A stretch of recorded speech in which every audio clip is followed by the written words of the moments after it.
Welcome everyone to another entry in the Hyrule Compendium, and today we're doing another dungeon deep dive, and today we're deep diving Deepwood Shrine from the Minish Cap. Some might say this is a deep cut in the Zelda series, this dungeon. We're gonna go pretty deep, for sure.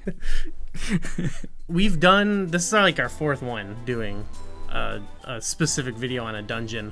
This is the third one talking about a first dungeon in a game. We love intro dungeons for some reason. Yeah. And do you feel that this is does the game treat it like an intro? Okay. Yeah, definitely. Compared to the last one we did was the Forest Temple and Twilight Princess. Right. Which we decided it really wasn't. Yeah. But this one, it has all the elements still, and it's super early in the game still. You're like 15 minutes into the game, of which 10 minutes of the game is text. So like you haven't really played anything. Yeah, it's equivalent to like playing Ocarina of Time, except it's just mostly text. Yeah, there's actually more to do in Ocarina, I would say, than this. Before. In terms of alternate stuff. There's just more story going on in this one, but it does treat it sort of like how Navi treats you in Ocarina, where every step of the way, Aslo starts yelling at you, "Oh, there's a mushroom. Go ahead and grab it and pull back." Yes, it's worse in this, so. I would like to know how many people out there got the key, the first key you get in the dungeon, and then go up to the door where he tells you, "Oh, this is a locked door, you're going to need a key." I prefer the optional, hints. But that's really not the dungeon's fault, so I'm not going to hold it against the dungeon itself. That's just how the game talks to you. Did you feel that this dungeon, once you get to the main portion, does it feel like a Twilight Princess dungeon? I think a lot of the dungeons in Minish Cap do, in that this one it applies a little bit less, but it's like a lot of them are actually somewhat linear in the path you follow, but they do the thing where they lead you to rooms that connect. And the Twilight Princess loop to loop to loop, like you're just constantly coming back to the barrel room. Yes, but in this, they actually do provide you a little bit of options throughout it. Like, it's not strictly linear, though it does kind of guide you through in a nice way. Yeah. Actually, it does compare similarly in layout to the Forest Temple. Yep. Which that's what I was getting at. Does have somewhat of a. It has minor non-linear elements. It's not like anything major, but I mean, it's good for a first dungeon, I think. Right. I mean, compared to like the Great Deku Tree, which we talked about, it's not. It's just a pretty much a straight path, I think like the usage of that barrel is it's cool. Yeah. It's like very simple, like puzzle solving early on. Like, how do I get? Oh, you can move this thing around. Like, oh, there's a door over there hidden behind the barrel.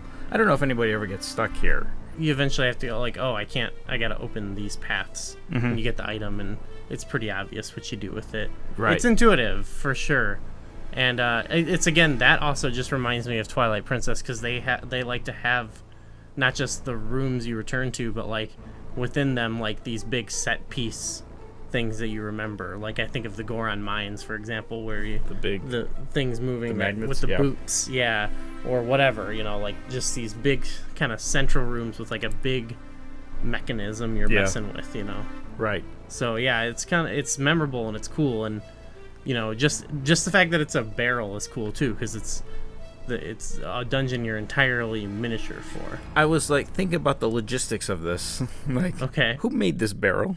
I forgot the lore of what the barrel of Deepwood Shrine. Yeah. What is it? Someone knows. Yeah, it's pretty deep though. But you're mini to begin with, and there's like yeah. How did they make a barrel with that anyway? Well, they're known to forge good blades. It does beg the question for sure, but I guess you can apply the same logic to most Zelda dungeons. Did you feel like when you were playing this, did it feel like you're mini? Not really, actually. Yeah, I think like the Minish to normal size, like you see it in the overworld. But when you're inside these areas, outside of the fact that like the enemies could have been regular enemies. There's a bunch of the slugs moving around, the little flying pests that look like flies. I mean, it's just in Zelda, it's like those things could be human size. So like, right, yeah. It's not like you see it and you're like, oh, that's a small thing, but it's big. It's not bad. I'm not like immersion broken or anything. But, Right. Yeah. Yeah, the main gimmick of the game sort of doesn't get represented here.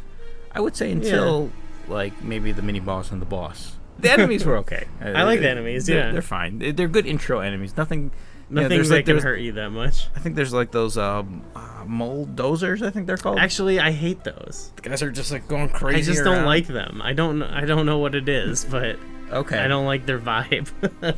Okay. You walk into a room and they start freaking out, and I'm like, what's going on? What are you doing? How about I think the other ones are the puff stools. Oh, I like those. Those kind of work because they're like little mushrooms, you know? Yeah. I like when you actually get the gust jar and you can use it on them.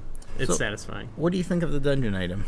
I think it's cool. Like I like the, advancement on the puzzle of using the mushrooms to launch yourself across. Yeah, it's just like it's a novel, neat little puzzle. The gust jar itself, I don't really I don't have fun like using it or anything. I don't dislike it or anything, but it's not an item I'm like excited about using or anything. But it's definitely. I mean, they made it useful. It's a good functional item and stuff like that. So I feel like every time there's the puff stools, I gotta kill them, and I gotta like vacuum the whole room. I don't know why. That's like a thing. It's like cutting the grass in the overworld. I am the kind of person who wants to do that, but like I just don't have that feeling with this. I don't know what it is.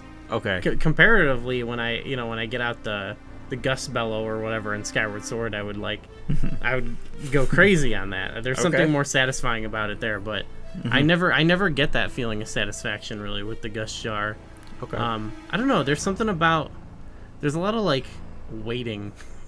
It's with items and Minish Cap, and you like if you're aiming up, but then like the puff stool moves, like you can't just turn. Yeah. You have to stop, and he's got to shoot that little puff, and then you got to turn. Yeah, it's not like hard or like upsetting or anything, but it's not like upsetting. You know what I mean? It's not like, oh god, I gotta, but it's not like the fast-paced game. Though, just a small. Yeah, it's fine though. But there are a lot of. I want to say there's like 5 treasure chests or little switches and portals that you uncover that you don't have to do any of them. Yeah, it's with the gust jar. It again reminds me of like Twilight Princess, where it's like, there's a little bit of non-linearity. You mostly follow a path, but then if you really want to get all the goodies, right? Wind Waker does that too a little bit too, right? Well, even more so. There's like 40 seashells I think you can get in here. There's some extra rupees. You can get a piece of heart. That's just like that's incredibly easy to miss as well. Yeah. Did you get the piece of heart when you played? I think so. Yeah. Okay. It's like, is it the one that? Oh, no, there's 2 pieces of heart to get in the dungeon, aren't there? There's 2. There are 2 heart pieces. Yes. There's one just south of the Matter Pillar room. Yeah, that's the one I think it was. It's like you see it in a different room. Yeah. In both cases, you see the heart pieces, and you have to. There's like, you got to go an extra step to get them, which is good.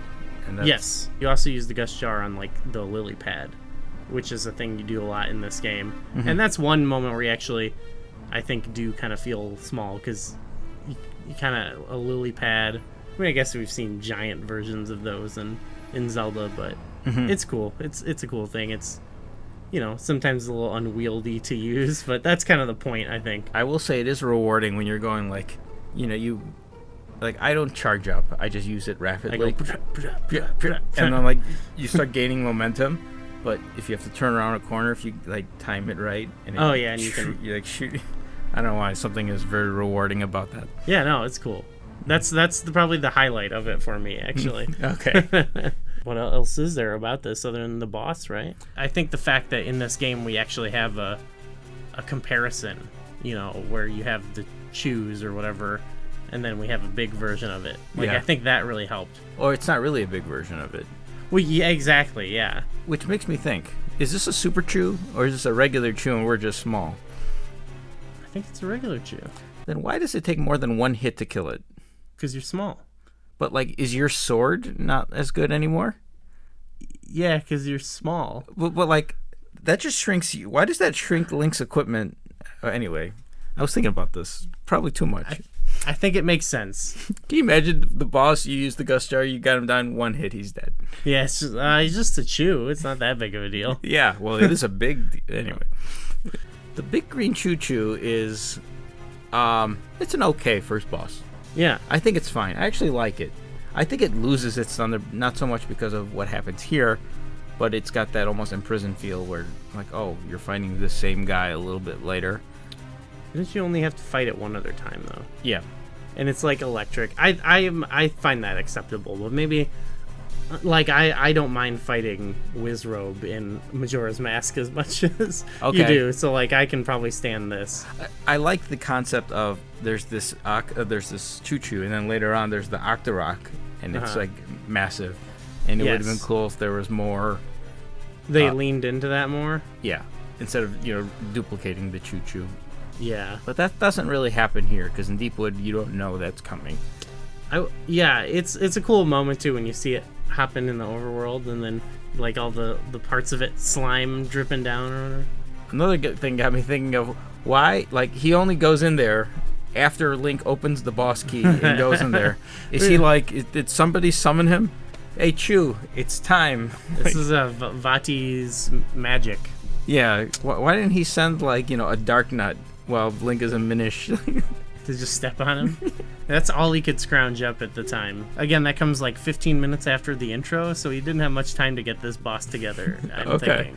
Yeah, so he just hypnotized whatever he could find or something? He turned Zelda to stone, and then he booked it on over to the Deepwood Shrine. Like, it's not like in Ocarina of Time where like Ganondorf has set up all these things. It's like he's on the fly. Yeah. Like, yeah, he won the sword competition or something. Yeah, he was too busy competing in the sword competition. What? He takes out all the guards, but he summons a green Chew to defeat. Hey, yeah, that's what you got to do sometime. Or maybe he's no connection to Vati and he was just It's just coincidence. Like it would have been a empty room otherwise. That Chew is the defender of the earth element you get there. Yeah, I think so. That's his. He's the leader of the Chew. Okay, he has a mind of maybe his the own. manga explains this. Maybe we gotta dive into that. Sure. Yeah. But overall, what do you think of Deepwood Shrine as an intro dungeon? It's solid, yeah. It's to me it does a good. It's like Twilight Princess Forest Temple, but actually good as an intro, and not 2 hours into the game or whatever. Yeah, like we didn't mention just like there's the the mushroom puzzles, but then there's a lot of puzzles that are just about like pushing pots onto switches and block pushing that are actually all enjoyable, like neat little. They're simple but classic kind of Zelda puzzles, and I like them here. It feels like. Yeah, and it's good. Like I think Nintendo. Well, this is Capcom in this case, but Capcom, every Zelda game could be somebody's first Zelda game, and there's nothing here that's egregiously difficult. But I think it does a good job of building the building blocks for. Yeah, I would rate up till this point of the game the pacing pretty well. Okay. Because it does a good job of. It's got a little bit more story than normal, but a little too much text, but that's okay. But it's.